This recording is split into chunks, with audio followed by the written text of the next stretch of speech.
Hey guys, welcome to LALoveCreative, and today we're talking about the Canon C70. Finally, Canon has created a camera for me, and why, as a Sony shooter, I plan on upgrading.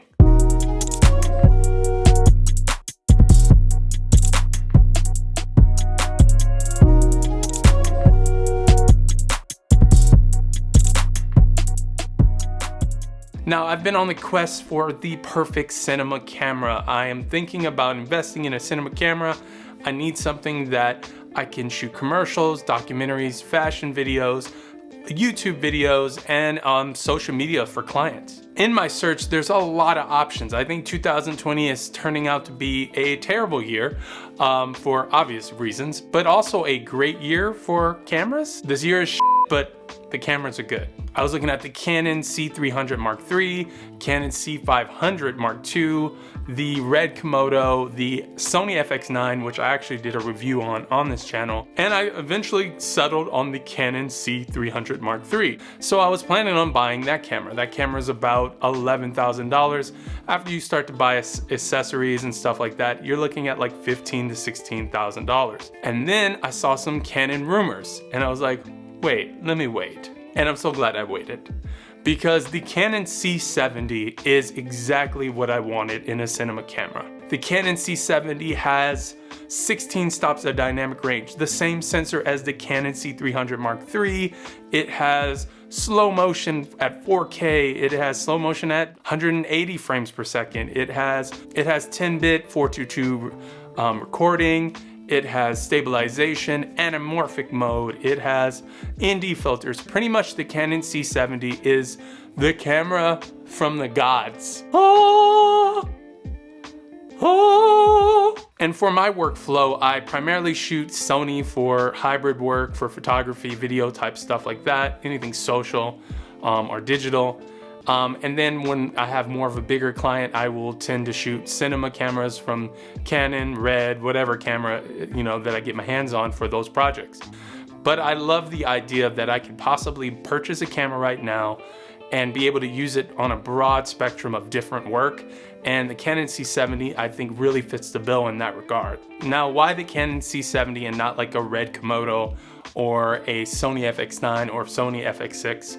I am in the Sony ecosystem. I have a lot of Sony lenses, and it would just make more sense to go that route. However, after using the Sony FX9, I realized as much as I love the image, and pretty sure that image is pretty on par with the Canon C300 and Canon C70, but as much as I love that image, I found myself really liking the usability and functionality of Canon cinema cameras. So I might actually sell all of my Sony glass and sell my Sony cameras and just gravitate to Canon and try to stay in that ecosystem so that I could have Canon cameras as my B cameras and C cameras and not have to change my lenses. The Sony FX9 is awesome. It's an awesome camera. It's full frame. But with the Canon C70, it has this new adapter that basically turns your EF lenses into full frame lenses and turns this little C70 camera into a full frame camera, which is crazy because I'm like, the C300 Mark III, it doesn't have this, but the cheaper camera does.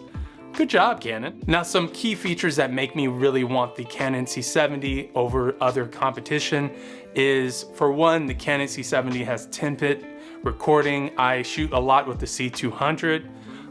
You can get 12-bit, 10-bit from that camera from shooting RAW, but shooting RAW can be a hassle on your computer, and it really just depends if you can work with that workflow. The Canon C70 has dual card slots, so you can do relay recording, so you can have a safety track.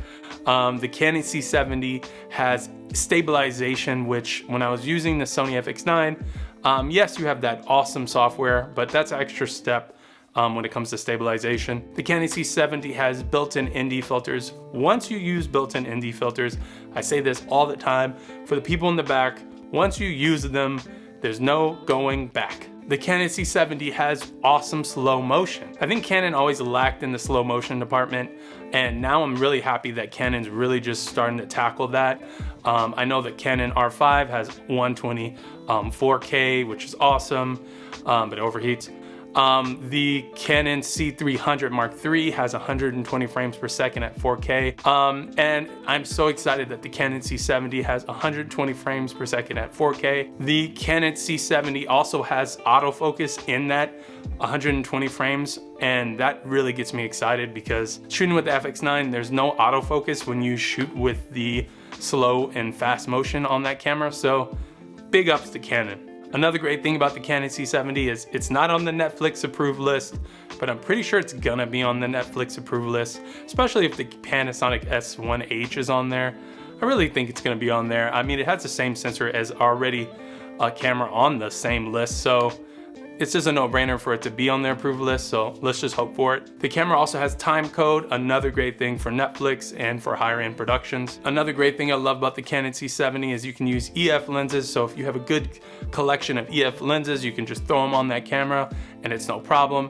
One of the reasons why I'm thinking about selling all my Sony glass is you can only use Sony glass on Sony cameras, so that's kind of a bummer, so there's that. One of the things that a lot of people don't like about the C70, which to me doesn't really bother me because I've shot with the 1DX and the 1DX Mark II, it's not that big of a deal, but the form factor is kind of like a chunky 1DX Mark II, and it's kind of awkward.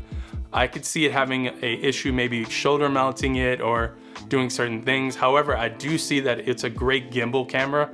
With that form factor, you can actually throw it on like a Ronin S or any other type of gimbal like that. So I could see that being really cool. Another thing about the Canon C70, which is not a big deal for me, but could be a big deal for you, is it doesn't shoot RAW at this moment. I don't know if it's gonna ever do that, but it doesn't shoot RAW. For me, RAW is not part of my workflow, so it's not a big deal. Now, why I think the Canon C70 is the best camera to come out in 2020, for me personally, is the affordability, the quality, the feature list, and just the overall image quality. I think for the price, $5,500, you're getting basically a full frame camera with an adapter, and you're getting a full frame cinema camera with all of the bells and whistles. So I personally am probably leaving Sony. Maybe I'll come back, who knows? But at the moment, I'm thinking about switching everything, jumping ship. These ain't loyal.